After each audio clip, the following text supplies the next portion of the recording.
നമ്മൾ web page ഉണ്ടാക്കാനായിട്ട് നേരത്തെ ജാവാസ്ക്രിപ്റ്റ് വെച്ച് വെബ് പേജ് ഉണ്ടാക്കി. അപ്പോൾ document.write ആണ് യൂസ് ചെയ്തത്. ഇനി ഇവിടെ നമ്മൾ പറയാൻ പോകുന്നത് നമുക്ക് ഈ പറഞ്ഞ ജാവാസ്ക്രിപ്റ്റിലല്ലാതെ HTML-ലൂടെ നമ്മുടെ വെബ് പേജിനെ ഉണ്ടാക്കുകയാണെങ്കിൽ എങ്ങനെയാണ് ഉണ്ടാവുക. HTML-ലൂടെ ഉണ്ടാക്കുകയാണെങ്കിൽ നമ്മളിവിടെ HTML ഹെഡ്, ടൈറ്റിൽ, ബോഡി ഇതെല്ലാം കൊടുക്കും. അത് കഴിഞ്ഞ് ബോഡിയുടെ അകത്താണ് വെൽക്കം ടു ജാവാസ്ക്രിപ്റ്റ് എന്ന് കൊടുക്കുക. നമ്മൾ നേരത്തെ സ്ക്രിപ്റ്റിംഗ് ലാംഗ്വേജ് വന്നപ്പോൾ സ്ക്രിപ്റ്റ് ലാംഗ്വേജ് ഈക്വൽ ജാവാസ്ക്രിപ്റ്റ് എന്ന് എഴുതിയിട്ട് അവിടെയാണ് കൊടുത്തത്. അത് കഴിഞ്ഞ് സ്ക്രിപ്റ്റ് ടാഗ് ക്ലോസ് ചെയ്യുകയാണ് ചെയ്തത്. ഇവിടെ അതിന് പകരം ബോഡിയുടെ അകത്താണ് ഇത് കൊടുക്കണം. എന്നിട്ട് ബോഡി ക്ലോസ് ചെയ്തിട്ട് HTML ക്ലോസ് ചെയ്യുകയാണ് ചെയ്യണത്. അപ്പോൾ നമുക്ക് രണ്ട് തരത്തിൽ, മറ്റേതാവുമ്പോൾ ജാവാസ്ക്രിപ്റ്റ് വെച്ച് ചെയ്തു, ഇതാവുമ്പോൾ നമ്മൾ സാധാരണ ഒരു HTML പേജായിട്ടാണ് ചെയ്യണത്. ഇതെല്ലാം നമ്മൾ എവിടെയാണ് ചെയ്യണത്? നോട്ട് പാഡിലാണ് ചെയ്യണത്. എന്നിട്ട് നമ്മൾ സേവ് ചെയ്യുന്ന സമയത്ത് .html ആയിട്ട് സേവ് ചെയ്യണം. എന്നിട്ട് നമ്മളത് ബ്രൗസറിൽ പോയിട്ടാണ് എക്സിക്യൂട്ട് ചെയ്യുന്നത്. മോസില്ല അല്ലെങ്കിൽ ഗൂഗിൾ ക്രോമിൽ പോയിട്ട് നമ്മൾ നമ്മുടെ കമ്പ്യൂട്ടറിൽ ഇത് സേവ് ചെയ്ത് വെച്ചിട്ടുള്ള സാധനമാണ്. അപ്പോൾ ആ സേവ് ചെയ്ത് വെച്ചിട്ടുള്ള ആ ഫയൽ അല്ലെങ്കിൽ ആ വെബ് പേജിനെ നമ്മൾ നമ്മുടെ അഡ്രസ് ബാറിൽ അടിച്ചു കൊടുത്തു കഴിയുമ്പോൾ ആ വെബ് പേജ് നമുക്ക് അവിടെ ഓപ്പൺ ആയിട്ട് കാണിച്ചു തരുന്നു. ഇനി നമ്മൾ നേരത്തെ കാണിച്ച ജാവാസ്ക്രിപ്റ്റ് പേജ് നമ്മൾ ലോഡ് ചെയ്ത് കഴിഞ്ഞാൽ നമ്മളുടെ ബ്രൗസർ നമുക്കത് കാണിച്ചു തരുമ്പോൾ ഇങ്ങനെയാണ് ഉണ്ടാവുക. നമുക്ക് ടൈറ്റിൽ ജാവാസ്ക്രിപ്റ്റ് വെൽക്കം എന്നാണ് കൊടുത്തിട്ടുണ്ടായിരുന്നത്. അത് കഴിഞ്ഞ് ഇതിൻ്റെ അകത്ത് നമ്മൾ document.write-ൽ വെൽക്കം ടു ജാവാസ്ക്രിപ്റ്റ് എന്ന് കൊടുത്തിരുന്നു. അപ്പോൾ അത് നമുക്കിവിടെ നമ്മുടെ എന്താ പറയുക കണ്ടൻസ് ഡിസ്പ്ലേ ചെയ്യുന്ന ഭാഗത്തായിട്ട് അത് കാണാം. ഇങ്ങനെയായിരിക്കും ആ വെബ് പേജ് എക്സിക്യൂട്ട് ആകുമ്പോൾ വരുന്നത്. അപ്പോൾ ശ്രദ്ധിക്കേണ്ട കാര്യം എന്താണ്? document.write എന്ന് എഴുതുന്നത് സ്മോൾ ലെറ്റർ ആയിരിക്കണം. കാരണം ജാവാസ്ക്രിപ്റ്റ് ഒരു കേസ് സെൻസിറ്റീവ് ആയിട്ടുള്ള ലാംഗ്വേജ് ആണ്. എന്താണ് കേസ് സെൻസിറ്റീവ് ലാംഗ്വേജ് എന്ന് പറഞ്ഞാൽ? നിങ്ങൾ എഴുതുന്ന കാര്യങ്ങൾ സ്മോൾ ലെറ്റർ തന്നെ ആവണമെങ്കിൽ അത് സ്മോൾ ലെറ്റർ ആയിട്ട് തന്നെ കൊടുക്കണം. ഒരിക്കലും അത് ക്യാപിറ്റൽ ലെറ്റർ ആയിട്ട് എഴുതരുത്. ക്യാപിറ്റൽ ലെറ്റർ ആയിട്ട് നിങ്ങൾ എഴുതി കഴിഞ്ഞാൽ അവിടെ അത് എററാണ് വരിക, നമുക്ക് കറക്റ്റ് ആയിട്ടുള്ള ഔട്ട്പുട്ട് കിട്ടില്ല. അപ്പോൾ കേസ് സെൻസിറ്റീവ് എന്ന് പറഞ്ഞാൽ ക്യാപിറ്റൽ ലെറ്ററും സ്മോൾ ലെറ്ററും നമ്മൾ എങ്ങനെയാണ് കൊടുക്കുന്നത് അത് അനുസരിച്ച് അത് വേറെ വേറെ ആയിട്ട്, അതായത് it is always checking capital letter and small letter as different, രണ്ടും വ്യത്യസ്തമായിട്ട്. ഇപ്പം നമ്മൾ ആപ്പിൾ എന്ന് എഴുതുന്നു ക്യാപിറ്റൽ ലെറ്ററിൽ, ആപ്പിൾ എന്ന് എഴുതുന്നു സ്മോൾ ലെറ്ററിൽ. നമുക്കറിയാം ഇത് രണ്ടും ഒരേ സാധനമാണ്. പക്ഷേ കേസ് സെൻസിറ്റീവ് എന്ന് പറഞ്ഞു കഴിഞ്ഞാൽ അത് രണ്ടും രണ്ടെണ്ണമായിട്ടാണ് അവിടെ കണക്കാക്കുന്നത്. അപ്പോൾ അതുകൊണ്ട് നമ്മൾ എഴുതുമ്പോൾ document.write എഴുതുമ്പോൾ കൃത്യമായിട്ടത് സ്മോൾ ലെറ്റർ ആയിരിക്കാനായിട്ട് ശ്രദ്ധിക്കണം.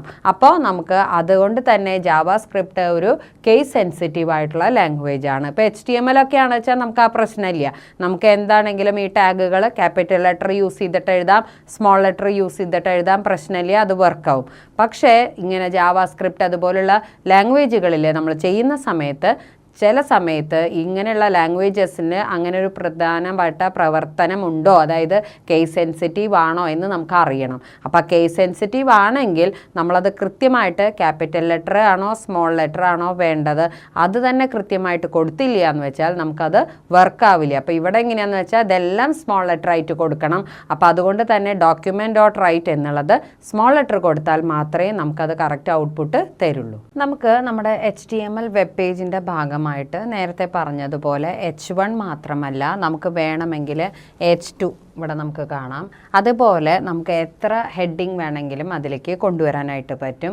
അതുപോലെ മറ്റൊരു പ്രധാനപ്പെട്ട കാര്യം, അതിൻ്റെ അകത്ത് സ്ക്രിപ്റ്റ് എന്ന ടാഗും നമുക്ക് എത്ര തവണ വേണമെങ്കിലും യൂസ് ചെയ്യാം എന്നുള്ളതാണ്. അപ്പോൾ ഇവിടെ നോക്കിക്കഴിഞ്ഞാൽ നമ്മൾ നേരത്തെ H1 എന്ന ടാഗ് നമ്മൾ ഡിസ്കസ് ചെയ്തിരുന്നു. അതുപോലെ ആ പ്രോഗ്രാമിൽ തന്നെ നമുക്ക് വേണമെങ്കിൽ H2 എന്ന് പറഞ്ഞിട്ടൊരു ടാഗും കൂടിയും വെച്ചിട്ടുണ്ട് എന്ന് വിചാരിക്കുക. അതിൻ്റെ അകത്ത് വീണ്ടും നമ്മൾ സ്ക്രിപ്റ്റ് ലാംഗ്വേജ് ഈക്വൽ ജാവാസ്ക്രിപ്റ്റ് എന്ന് കൊടുത്തിട്ട് document.write this is in H2 head അല്ലെങ്കിൽ ദിസ് ഇൻ H2 ഹെഡ് എന്ന് പറഞ്ഞ് നമ്മൾ കൊടുത്തു കഴിഞ്ഞാൽ നമുക്ക് എന്ത് വരണോ അറിയോ? ഈ document.write എന്ന് പറയുന്നത് എന്താണ്? നമ്മൾ പ്രിൻ്റ് ചെയ്യിക്കാൻ വേണ്ടി കൊടുക്കുന്ന സാധനമാണ്. അപ്പോൾ അത് പ്രിൻ്റ് ചെയ്യിക്കാൻ വേണ്ടി നമ്മൾ കൊടുക്കുമ്പോൾ അതനുസരിച്ചിട്ട് നമ്മളുടെ ഔട്ട്പുട്ട് സ്ക്രീനിൽ അത് നമുക്ക് കാണാനായിട്ട് സാധിക്കുന്നു. അപ്പോൾ അതിൻ്റെ ഭാഗമായിട്ട് ഫോർ എക്സാമ്പിൾ നമ്മളിപ്പോൾ പറയുകയാണെങ്കിൽ, ഇപ്പോൾ ഇവിടെ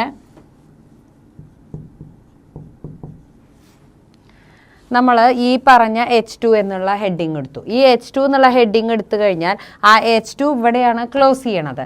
അപ്പോൾ അതുവരെയുള്ള ഭാഗത്തിൽ ഇപ്പോൾ the script language equal JavaScript, അത് കഴിഞ്ഞ് document dot write this is in H2 head എന്ന് കൊടുത്തു. അത് കഴിഞ്ഞ് സ്ക്രിപ്റ്റിനെ നമ്മളിവിടെ ക്ലോസ് ചെയ്തു, H2നെയും ക്ലോസ് ചെയ്തു. അപ്പോൾ നമ്മുടെ ഔട്ട്പുട്ട് സ്ക്രീനിൽ നോക്കിക്കഴിഞ്ഞാൽ H1 കൊടുത്തത് കുറച്ച് വലുതായിട്ടും H2 കൊടുത്തത് കുറച്ച് ചെറുതായിട്ടും നമുക്ക് ഔട്ട്പുട്ട് സ്ക്രീനിൽ കാണാം. അപ്പോൾ അതിൽ നിന്ന് തന്നെ നമുക്ക് മനസ്സിലാക്കേണ്ട കാര്യം എന്താണെന്ന് വെച്ചാൽ ഈ H1, H2, H3 എന്നൊക്കെ പറയുമ്പോൾ അതിൻ്റെ ആ വലിപ്പ വ്യത്യാസം അനുസരിച്ച് ഹെഡിങ് എത്ര വലിപ്പം വേണം അത് യൂസറാണ് തീരുമാനിക്കുന്നത്. യൂസർ ആരാണ്? നമ്മൾ ഓരോരുത്തരും. അതനുസരിച്ച് നമ്മുടെ വെബ് പേജിനെ നമുക്ക് എത്രത്തോളം ഭംഗിയാക്കണോ അത്രത്തോളം നമുക്കതിനെ ഭംഗിയാക്കാം. നെക്സ്റ്റ് നമ്മൾ പഠിക്കുന്നത് എങ്ങനെയാണ് നമ്മൾ ഈ ജാവാ സ്ക്രിപ്റ്റ് പ്രോഗ്രാം ആയിട്ട് ചെയ്യുമ്പോൾ അതിൽ ഏറ്റവും അധികം ശ്രദ്ധിക്കേണ്ട കാര്യം എന്താണ്. അതായത് നമ്മൾ സ്ക്രിപ്റ്റ് ടാഗ്, നമ്മൾ ഇതുവരെ HTML ടാഗുകളെ കുറിച്ച് മാത്രമേ പരിചയപ്പെട്ടിട്ടുള്ളൂ. അതിലേക്ക് നമ്മൾ സ്ക്രിപ്റ്റ് ടാഗ് ആഡ് ചെയ്യണം. ഈ സ്ക്രിപ്റ്റ് ടാഗ് ആഡ് ചെയ്താൽ മാത്രമേ നമുക്ക് ആ സ്ക്രിപ്റ്റ് ലാംഗ്വേജ് ഏതാണ് നമ്മൾ ഉപയോഗിക്കണമെന്നും എങ്ങനെയാണ് അത് വർക്ക് ചെയ്യിക്കേണ്ടതെന്നും പറയാൻ പറ്റുള്ളൂ. അപ്പോൾ അതുകൊണ്ട് തന്നെ നമുക്ക് നോക്കാം. സാധാരണ ഒരു നോർമൽ HTML പേജ് തന്നെയാണ് നമ്മൾ ഉണ്ടാക്കുന്നത്. ആ നോർമൽ HTML പേജിൻ്റെ ഉള്ളിൽ നമുക്ക് HTML അതേമാതിരി ഹെഡ് ക്ലോസ് ചെയ്യുക, ടൈറ്റിൽ അതിൻ്റെ ഉള്ളിൽ കൊടുക്കുക. അത് കഴിഞ്ഞ് ബോഡി സ്റ്റാർട്ട് ചെയ്യണു. നമ്മൾ ഈ ബോഡിയുടെ അകത്ത് script language equal Java script എന്ന് പറഞ്ഞിട്ട് നമ്മളൊരു ടാഗ് അവിടെ കൊടുക്കണം. ഇങ്ങനെ നമ്മൾ കൊടുത്തു കഴിയുമ്പോൾ എന്താ ഉണ്ടാവണമെന്ന് വെച്ചാൽ നമ്മൾ പറയുകയാണ് ഞാൻ യൂസ് ചെയ്യാൻ പോകുന്ന സ്ക്രിപ്റ്റ് ലാംഗ്വേജ് ജാവാ സ്ക്രിപ്റ്റ് ആണെന്ന ഇൻസ്ട്രക്ഷൻ ഒരു HTML പ്രോഗ്രാമിൻ്റെ ഉള്ളിലായിട്ട്. അപ്പോൾ ഇനി നമ്മളിവിടെ കൊടുക്കുന്ന കമാൻഡുകൾ കാര്യങ്ങളൊക്കെ വരുമ്പോൾ ഓട്ടോമാറ്റിക്കായിട്ട് അത് നമ്മുടെ മെമ്മറി പ്രോസസ്സ് ചെയ്യുന്നതിന് ഹെൽപ്ഫുൾ ആവും. അപ്പോൾ അത് കഴിഞ്ഞ് അടുത്തതായിട്ട് നോക്കാം. Document dot write welcome to JavaScript. Document dot write എന്നാണ് കമാൻഡ് കൊടുക്കുക. എന്തിനാണ്? നമുക്കത് പ്രിൻ്റായി വരാൻ ഔട്ട്പുട്ട് സ്ക്രീനിൽ നമുക്ക് പ്രിൻ്റായിട്ട് കാണിച്ചു തരേണ്ട കമാൻഡ് എന്താണെന്നറിയാമോ? വെൽക്കം ടു ജാവാ സ്ക്രിപ്റ്റ് എന്നാണ്. അപ്പോൾ ഈ വെൽക്കം ടു ജാവാ സ്ക്രിപ്റ്റ് എന്നുള്ളത് നമുക്ക് പ്രിൻ്റ് ചെയ്ത് വരണമെങ്കിൽ നമ്മൾ അതിന് വേണ്ടിയിട്ട് എന്ത് ചെയ്യണം? Script language equal Java script എന്ന് കൊടുത്തിട്ട് അതിൻ്റെ ഉള്ളിൽ ഡോക്യുമെൻറ്റ് ഡോട്ട് റൈറ്റ് എന്ന് കൊടുത്ത് വെൽക്കം ടു ജാവാ സ്ക്രിപ്റ്റ് എന്നുള്ളത് നമ്മൾ ഇതിലേക്ക് കൊടുക്കണം. അങ്ങനെ കൊടുത്താൽ മാത്രമേ നമുക്ക് അത് നമ്മുടെ ആ വെബ് പേജിൻ്റെ ഭാഗമായിട്ട് അത് ഡിസ്പ്ലേയിൽ കാണുള്ളൂ. ഇനി അത് കഴിഞ്ഞിട്ട് എന്ത് ചെയ്യണം? സ്ക്രിപ്റ്റ് ക്ലോസ് ചെയ്യണം, പിന്നെ ഓപ്പൺ ചെയ്ത ബോഡി ക്ലോസ് ചെയ്യണം, HTML ക്ലോസ് ചെയ്യണം. അപ്പോഴാണ് ഒരു ഫുള്ളായിട്ടുള്ള ഒരു വെബ് പേജ് അവിടെ നമ്മൾ ഉണ്ടാക്കി. അത് കഴിഞ്ഞ് നമ്മളൊരു ജാവാ സ്ക്രിപ്റ്റ് വെച്ചിട്ടാണ് ഈ വെബ് പേജ് ഉണ്ടാക്കിയത്. നമ്മളുടെ ആവശ്യം കഴിഞ്ഞപ്പോൾ ആ വെബ് പേജിൽ ഓപ്പൺ ചെയ്തതായ ടാഗുകൾ ക്ലോസ് ചെയ്തു.